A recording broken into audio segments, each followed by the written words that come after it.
PuckTime live on WagerTalk TV. It is Wednesday, January 22nd. Myself, Andrew McGinnis, Carmine Bianco, and Don Buster here to break down 3 games, talk some sides, totals, props, give you guys some best bets, and of course, mention the great promotions we have going right now at WagerTalk.com, including the $11 a day, $77 for a week deal that I think is one of the best we've run in a long time here. So if you guys want to join any of us for a week of all plays, that deal, no promo code needed. Get 7 days for $77. But Carm, you chose 3 great games, despite it being a small slate, man. Looking forward to breaking things down with you. How are you? I'm good. A decent day yesterday. Could have been a lot better. It started with a 5% winner, an easy slam dunker in Champions League, 5-0 by Italian side Atalanta. I was pretty happy about that. NHL 2-1 in NHL. Andrew, I'm going to make this quick. I could complain about the fact that the Edmonton Oilers and Washington is 3-2 with 15 minutes left in the game, and I've got over 5.5, and they couldn't score another goal, including 2 minutes of 6-on-4 to end the game for Edmonton after a penalty. And you want to know why I can't complain? Because I had Nashville on the puck line, and they're losing 5-1 and won 7-5. Scoring 6 straight goals. So how can you complain about one and not acknowledge the other? But with that said, a good day overall. I'm happy. Let's just get some more wins and a bunch of wins. We need to get it going quickly. We're going to talk New Jersey and Boston, Winnipeg, Colorado, Florida, and the LA Kings as well too. And joining us is Don Buster. Buster, I'm going to go to you first on this one. I want to welcome you to the show. A weird opening number was 165. I'm seeing 220 on New Jersey right now. Boston plus 180. And the total sitting at 5.5 here. I don't see any news on why the line changed from 165 to 220 so far on the Devils. But I do get it. The Bruins have back-to-back games. They're going to play Ottawa tomorrow back in Boston. So we might not see Swayman. We might see Korpisalo in goal tonight. It's not till 11:30 in the morning that the Bruins have their morning skate in New Jersey. How are you breaking this down, and do goalies factor into this for you at all? Well, of course, goalies will factor in a little bit, but as you know, I'm a situational guy and a numbers guy. And like you said, Carmine, it's now up to 220 for New Jersey. And this number is just way, way too high, in my opinion. And again, here's a New Jersey club. I know they might be due, and that's why maybe that's why the line's going up. Oh, they're due. They've lost, I don't know how many, 3 in a row at home. They've lost 9 out of their last 11 games. So to me, as we know, due is nothing that you want to be betting, because maybe, just maybe, they're not as good as we all think they are. We know they have all the talent, but you know what? The way they've been playing this last month and a half or so, who knows? Maybe they need like a coaching change or something. Hold on a minute. That's right. They already had a coaching change this year, and they recycled some guy that couldn't even get Toronto to win a cup with all that talent. But they decided it was a good idea. We'll put him with New Jersey with a team that also has a team that could win a cup. And here we are today, guys and girls.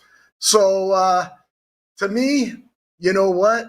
There's a lot of talent in this New Jersey team. Maybe they're not playing the type of hockey that the guys want to play. They're playing the type of hockey that the recycled Toronto coach wants to play. But there's also other things that point to Boston here. Boston has dominated this club over the years. They've won 8 of their last 9 games against New Jersey. Now, we know Boston, they haven't been playing up to where they should be playing probably as well. But after that little funk they have won 3 of their last 4 games, and that only loss was in a shootout. So they are playing better. For me, it's just a numbers thing with this Boston and New Jersey game. So at the end of the day, for me, you might want to go Boston plus 220 plus 200. And I was looking at the plus 1.5 goals. It's already bet down to minus 145. They keep betting this line up. Maybe, I know we talk about plays, you'll favorite minus 1.5 plus whatever, and they lay the 220, which I never do. I would never do that. Like, people might want to do that in this situation. Never. I'm looking at it the other way. Maybe you put a little money on the Boston and also play the Boston plus 1.5. So that's the way I'm looking here. As for the total, I always say at 5.5, if I can't bet it over, I'm not betting it. Well, you know what? New Jersey's gone 9-1 to the under the last 10. The last 4 between the clubs have gone 4-1 to the under. Yeah, I don't want any part of this total, but I think that's might be a pretty good play. Taking Boston as a massive dog, which they shouldn't be, and plus 1.5 goals. Some good takes there, Buster. And I'm going to go back to you before I go to Andrew on this one, because we're talking about a couple teams. I think a lot's expected from New Jersey, and I expect a lot from New Jersey this season. And their teams are going to go through ups and downs. The Bruins. The Bruins were one of my preseason teams that I played under their points total 99.5 because I thought they're going to have a down season. You look at the Bruins, and this is as a whole on the season. Their power play 30th, 13.8. Their penalty killing 24th, 75.9. They're minus 20 in goal differential, second worst in the Eastern Conference. 26th in goals scored per game at 2.77, 23rd in goals allowed per game at 317. This is a team, Buster, I think that is badly in need of. I think the Bruins are a seller at come playoff time because March 7th is the trade deadline, and here's who they play, Buster. And I'm going to throw these at you real quickly, and then you give me your point on whether you think, because the Bruins right now are even money to miss the playoffs. And I like the even money on the Bruins to miss the playoffs right now. They have New Jersey, then they play Ottawa, Colorado, the Buffalo Sabres, Winnipeg, the Rangers, Minnesota, the Rangers again, Vegas Golden Knights, maybe a breather against Anaheim. They play the Leafs, the Islanders, the Pens, Minnesota, Nashville, Carolina, Tampa, Florida. That is almost, I'm not going to call it a murderer's row, Buster, but come March 7th, they could be at or near the bottom of the standings, playing the way they're playing right now with those numbers, those analytics on them. Are the Bruins a seller at the trade deadline, or you think they're going to make the playoffs? I'm not sure whether they make the playoffs or not. All I'm saying at this moment in time, they are playing a lot better hockey. They've won 3 of the last 4 games, and the game they lost was a shootout. So, to me, I always like playing the hotter team of the 2 teams. Yes, there's no doubt New Jersey has got a great team, but there's something up there. That's all. There's something going on. A team like that should never go on a bad streak like that. Whether they make the playoffs or not, yeah, you can be very right, Carmine, about them not making the playoffs. But tonight, how can you lay a big number like that?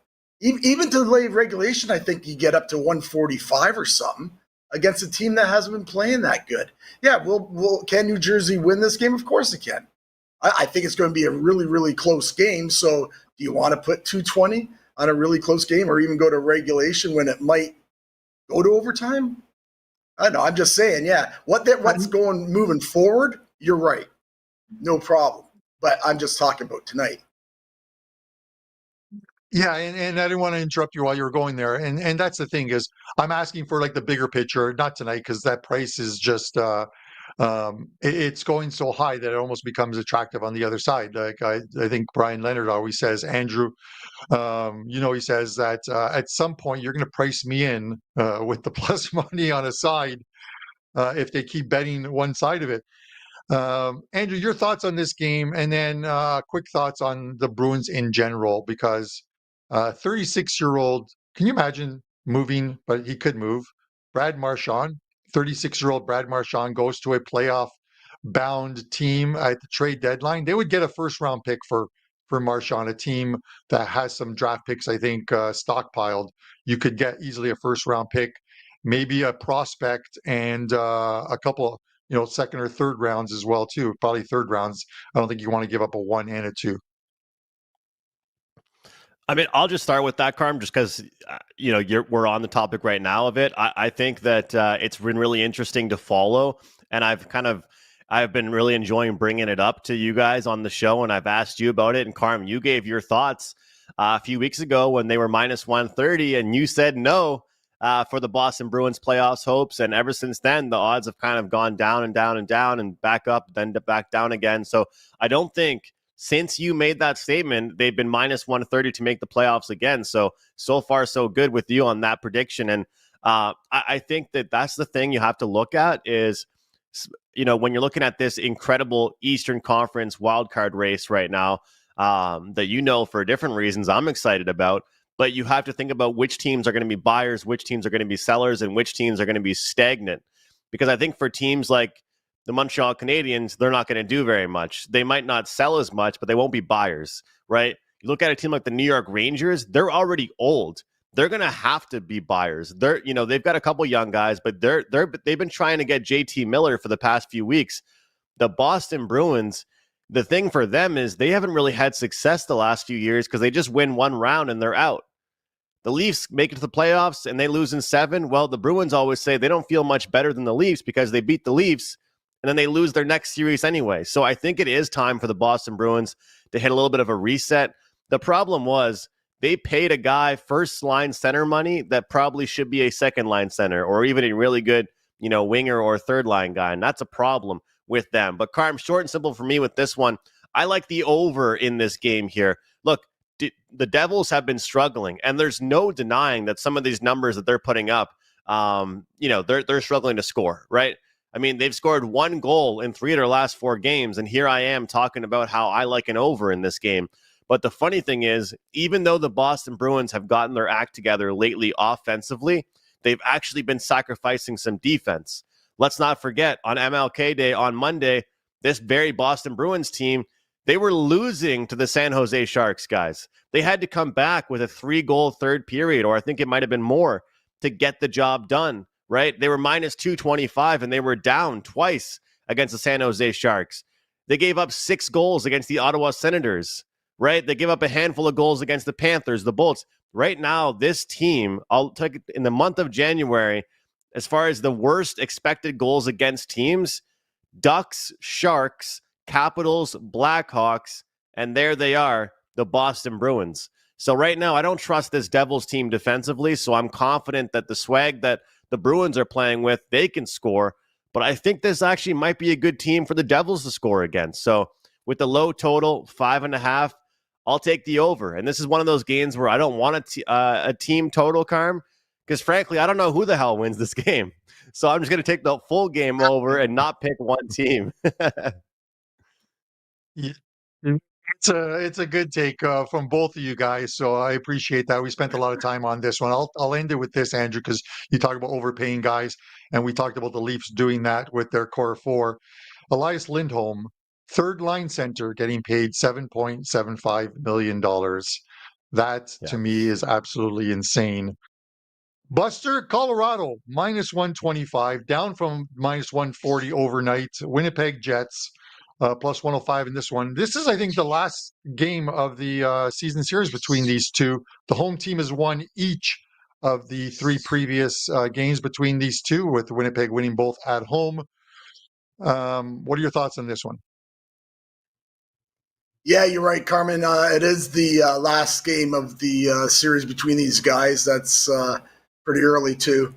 I actually really like the Avalanche in this spot. I like them, and I am a little shocked that price came down from 140 probably around midnight last night. It was coming down, and now I see 120 in some spots, so I don't see any guys not going to play for Colorado from right now. But even then, even if somebody goes out, the next man steps up routines right there as well. Both these teams, though, have struggled a little bit of the last last couple of weeks. The Jets have lost 2 in a row now, and they're like 5-5 in their last 10. And Colorado, they've gone 1-2 in their last 3, and they're also 5-5 in their last 10. So there's something there. But, guys, since that unbelievable 15-1 start for the Jets, they're just an average club. They're 16-16 the rest of the way. So, again, when the Jets do go on the road, they seem to, at home, they're a great team at home, but on the road, they're not one of those teams that aren't as good on the road. I'm not saying they don't win, but they're not as good. There's no doubt about that. And they proved that at that time, Colorado just dominated that game and won. They are right now, Winnipeg did win both games at home, and Colorado, like I just mentioned, one in Denver. But that first game that they played in Winnipeg, Hellebuck stole that game. Bottom line, they win 1-0. He stood on his head. He stole that game. To me, I just think because they're on the road, they've lost 2 in a row. I'm not saying Winnipeg's going to start regressing by any means, but they kind of almost really already, like I say, they're a middle-of-the-road team. They had that great start, right? And they're very good at home, so they're going to be a team in the playoffs. You also have to remember Colorado dominated the playoffs last year with this club, beating them 4-5 games, so that there as well. And like I say, Colorado has got 1-2 last 3, so I like them to have a nice bounce-back game here. And, geez, isn't the price right at 120? I like Colorado here. As for the total, again, it's at 6. I just find it a very tough total because this game could be any type to me. They could play it 2-1, or they could play a 1-0, or they could play a 5-4 or a 4-3 type game. And they've already proved that this year with Winnipeg at home winning like 3-0 and 1-0, but then and Colorado, I believe, is for Colorado. And again, I just don't want no part of the total. To me, right when I looked at this game and I saw 130. It was 140, then it went right down to 130 by the time I ended up doing my stuff about 2 in the morning. Right when I saw that, I put it out as a client play for Colorado. So I like Colorado here, guys. A desperate Colorado to me is better than a desperate Winnipeg. And I know they're both not, desperate, but at the end of the day, they both are off losses. And I think that, it could be a decent game to look at prop bets. I think we could see some offense from both teams. The head-to-head total, 7-3 to the over last 10 meetings between these teams. So that's kind of favorable towards some goals here in this situation. But as you said, Buster, when I look at this one, I want the home team. I want the team that I trust the most. I want the more skilled team and the team that I think is probably going to have the better next 20 games, next 25 games, next rest of the season, really. I mean, how crazy is it that how talented this Avalanche team really is, and they're sitting in a wild card position? They aren't even right now top 3 in that division, so they're sitting in the first wild card spot. I know everything is so close right now in the Western Conference, but Winnipeg will not be feeling good after the loss that they had, but there's time and a place to go on a team after an embarrassing loss. And I'm not going to say the loss against Utah was embarrassing, but man, their power play, their PK didn't look that great. I mean, they still give up a bunch of chances despite, preventing goals there. But I just think that they are a team right now that, as Buster mentioned, they were kind of flourishing off their depth. And now the depth has gone away. It's a couple guys or bust. And for Colorado, I trust their depth a hell of a lot more. I think that this price is good here. I'm a little bit surprised by it, but I think that Colorado's the play. And when you take a look at expected goals, as I continue to mention, I look more towards the expected goals against than I do look towards the expected goals for. And right now, this Colorado team, they are a lot higher than this Winnipeg team as far as expected goals for. However, defensive numbers do suggest that Winnipeg's playing pretty well. So this could be a low-scoring victory for the Colorado Avalanche. But Carm, when you take both these teams off a loss and both teams being motivated, I want Colorado when they're motivated a little more than I want Winnipeg. I tend to agree with you, Andrew. I've won quite a few of those closing line value plays, and the games didn't turn out the way they were supposed to. If you were following the numbers, this is one that I like Colorado. The numbers going against me, and it actually does not bother me. They're coming off that loss to Minnesota. And Minnesota, it wasn't a Minnesota stole that game. Minnesota were full marks to win that game. Even if you look at the analytic numbers on that one, the expected goals were 4.61 to 2.26 for the Minnesota Wild. So the Wild played a very good game in that one. I expect a bounce back here. I think these teams split the season series and could very well love to see them play again in the playoffs, kind of like last year. But I lean Colorado here, in the price. I would rather lay $1.20 than I would $1.40, because Winnipeg. We're not talking regression with Winnipeg, but a team that's played so hard for so long, at some point goes through those spurts where they lose some games, and more than likely comes on the road. So I'm going to lean to Colorado on this one. And you mentioned some props, so I'm going to send it to you for your prop playlist. Thanks, Carm. Looking forward to hopefully keeping things going. 3-1 this week with the NHL props. And last night was a good night, good 2-0 night. We got Lafreniere to get a point, and we got Braden Point over 2.5 shots on goal. And that was plus money. That was plus 120 at most spots. So we can keep cashing and hopefully have a good night tonight as well. Before I get to my two favorite props here for tonight, I will mention once again that great deal, guys. 1 week, all my plays, football, basketball, NHL, $77, $11 a day, wt.buzz/am. We're doing well in multiple sports. We're 6-0 in the NFL playoffs with player props, 5% NFL player prop going this weekend. And of course, a couple really good NHL cards over the next few days. So guys, forget about buying daily. Get that week pass, $77 for the entire week. We have two players we are backing in bounce back situations. We are taking Kevin Fiala over 2.5 shots on goal for the LA Kings. This is a really good bounce back spot here for the LA Kings against a really good team.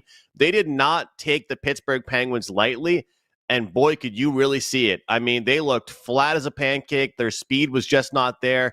And Pittsburgh really showed them up. And I think Kevin Fiala is one of the shooters right now on LA. 6 straight games, he's gone over 2.5 shots on goal. They have not adjusted his price too much. Minus 130 is the price I'm seeing for them against the Panthers. I'll take that. Fiala over 2.5 shots on goal. Speaking of teams looking to bounce back and players, the Winnipeg Jets will look to bounce back against the Avalanche today after their loss against Utah Hockey Club.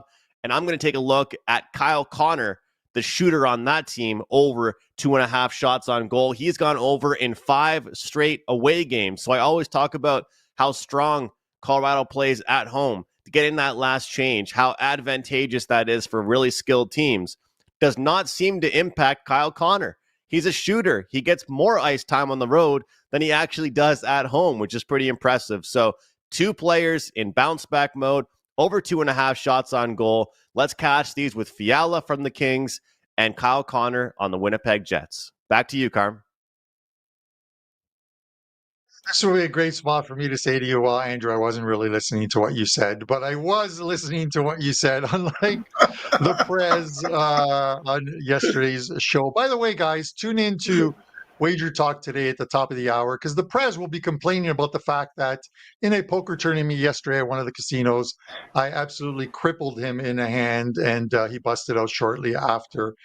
He wasn't happy about it, but there are no friends at the poker table. With that said, Don Buster, LA Kings for these two teams aren't friends. Minus 150. This is almost a pick 'em. Minus 115 for the Kings. Minus 105. Florida on the second of a back-to-back, and it looks like it's going to be Spencer Knight in goal. Totals at 5.5 here. How are you breaking this one down? Yeah, Andrew just mentioned with his breakdown on that prop play there that LA's in a good bounce back spot here, and he's right. Did they just not show up against Pittsburgh the other night? Mind you, they were off a 5-game road trip, but still, there was no excuse. That was just some bad hockey out of the LA Kings, and they will play better tonight for sure.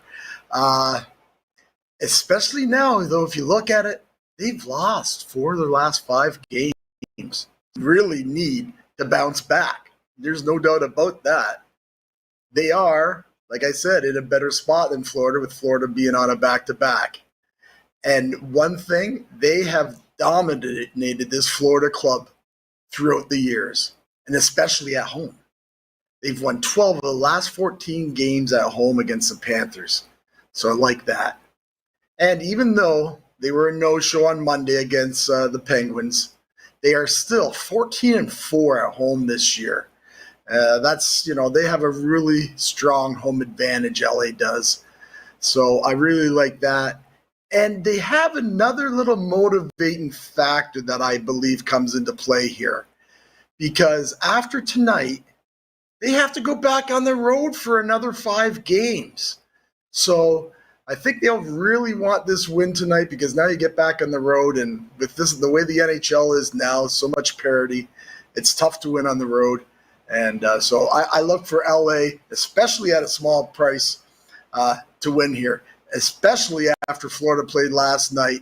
It is on a back-to-back. And I'm just going to mention, though, Florida on back-to-backs this year, 5-0. They've won every game on a back-to-back. But we all know it's hard to win back-to-back games in the NHL. Florida's saying, no, it's not.